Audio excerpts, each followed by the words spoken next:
Hi everybody, and welcome to Seeking the Sacred Earth. This is Testimony of a Survivor, part 2. So these videos, these series of survivor testimony videos are for two groups of people. My brothers and sisters who are in their process of healing from rape, sexual abuse, and sexual trauma.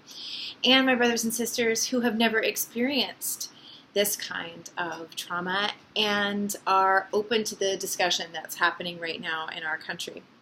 This healing crisis that we're in, we need some reference points, and I'm happy to be one of them in service to our entire country, to our entire planet.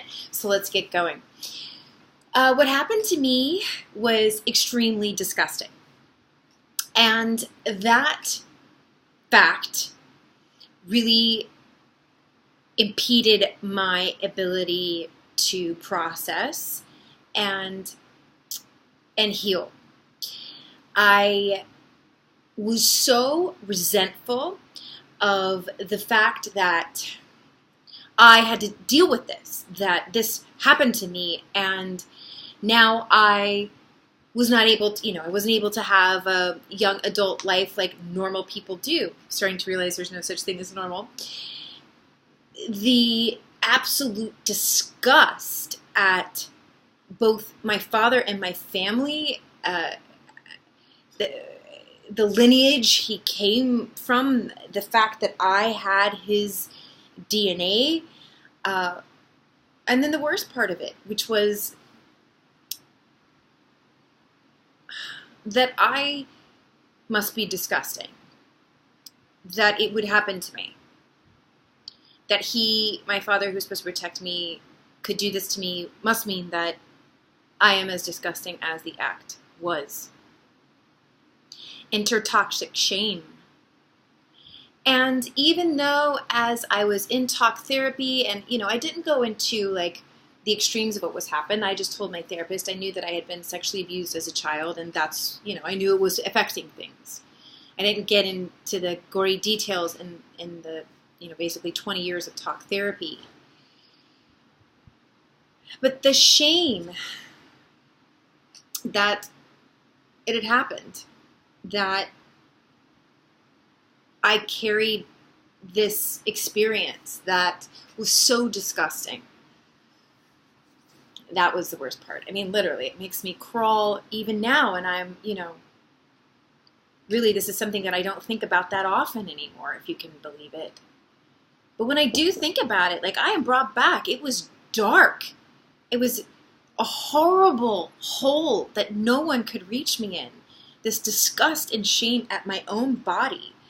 I was disgusted that I was, that I was a female, that it could happen to. I hated being a female. I hated my breasts and my vagina and my hips. And so I became anorexic, and I basically stopped eating so that I wouldn't have curves, so that people wouldn't notice me in that way, so that maybe it wouldn't happen again.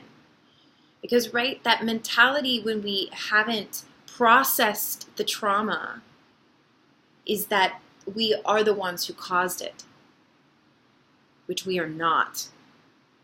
It is never anyone's fault that they are raped or sexually abused or sexually assaulted. There is only one person to blame, and that is the perpetrator. So, what this toxic shame and disgust led me to was, right, anorexia. I didn't like eating. I didn't like the feeling of food in my stomach. I didn't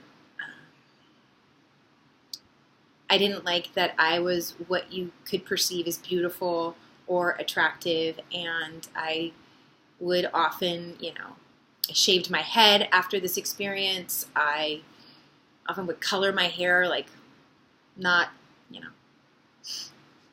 colors that weren't great, cut it in weird ways, just anything that I could do to get away from, both what I see now as like a sense of purity in physical form and femininity. The shame also pushed me away from being able to really connect with people. because I was afraid that if they got to know the real me, they would see what had happened to me, and that they would see how much pain I was in, and that I would disgust them. And I have to say, in my experience, as I processed this and began to speak about it in my personal sphere, I did lose friends. There are some people who are not going to be able to handle the truth, as we're seeing now in our country right now. Because the truth is ugly and it's disgusting. And who wants to look at it? I mean, the resentment I had that I would have to look at this crap. Oh, it pissed me off. Really made me angry. And angry at myself, because who am I going to project the anger on when I'm no longer speaking to my perpetrator? We turn it on ourselves. Hence the video on depression, that anger turned inside. It can be just debilitating on this level, which it was for me.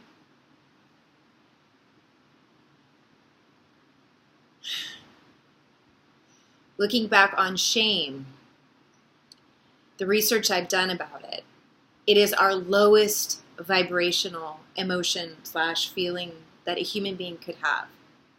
If you were to see it on an energetic camera, it's the densest, the darkest. It pushes us furthest down.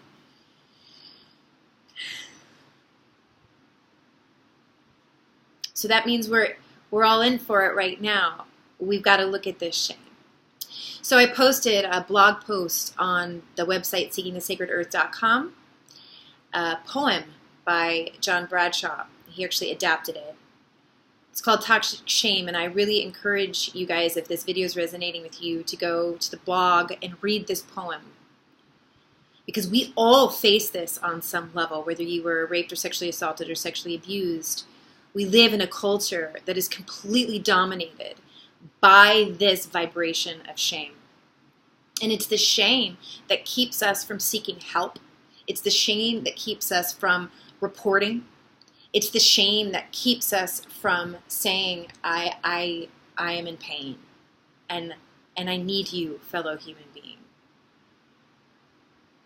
I gotta say, as disgusting as all of this is that we're seeing, like the truth always comes out.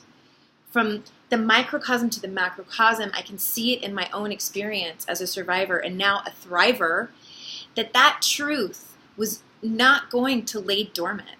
It would not be destroyed. Perhaps because on some level, as I said before in the other video, we have to learn to stand up for our right to be joyful, to be able to, we have to stand up for our right to be able to be grateful. We have to stand up for our right to say, like, no, this is not how my life is going to go. I am not going to let this experience, someone else's wounding, to wound me, to bring me down. And that is what I said to myself. I am not going to let this kill me. I am not going to let what my father did to me and the subsequent other ramifications that followed, I will not let it kill me. I will not let it destroy my spirit. I will not let it destroy my desire to be a creative artist. I will not let it destroy my ability to fall in love. I will not let it destroy my ability to enjoy my body. I will not let it destroy my ability to enjoy sex. And I will not let it destroy my ability to love who I am and love the fact that I am on this planet Earth. So Seeking the Sacred Earth, I hope you guys are starting to see, I had to go to all these links, these alternative healing modalities, like what is this all for? Because I had no choice. I had to find meaning, multiple meanings, to stay on the planet and commit to living through this stuff. But once you commit, flights of angels come to support you, if you believe in that. You know, you could call it whatever you want. Once you commit, the universe steps in behind you and supports you. Your ancestors step in behind you and support you. And what we are about to see, the community will step in and support you. Because I would venture to say that as we break down this rape culture of our society, even the perpetrators must be sighing a breath of relief. Must be breathing a sigh of relief. Because this is a cycle that is not just about women or men. This is all of us. This is our planet, our society, our communities. And the way that we heal it is men and women coming together. Survivors coming together with people who've never experienced this. And ultimately, it will be survivors and others coming to help heal the perpetrators. Because they're not going to be able to be left out of this story either. Because most of the time, a perpetrator is somebody who has also been abused.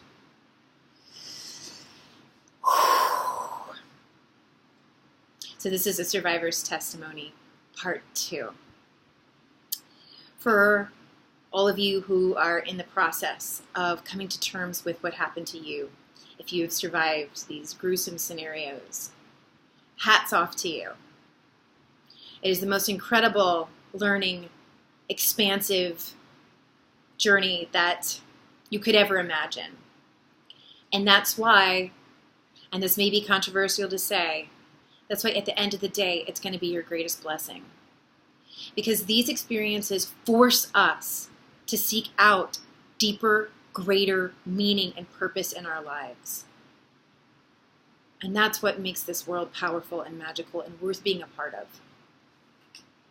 Please, if you think that this will help the people in your life who are going through crisis and triggers as all this is coming out into the public eye, or if you think that there's people who are going to be educated by this, please send it. This is what this is for, to spread a web and a net of support as we step into this new world where none of this gross stuff can be suppressed. We bring it to the light and we turn it into light. Namaste.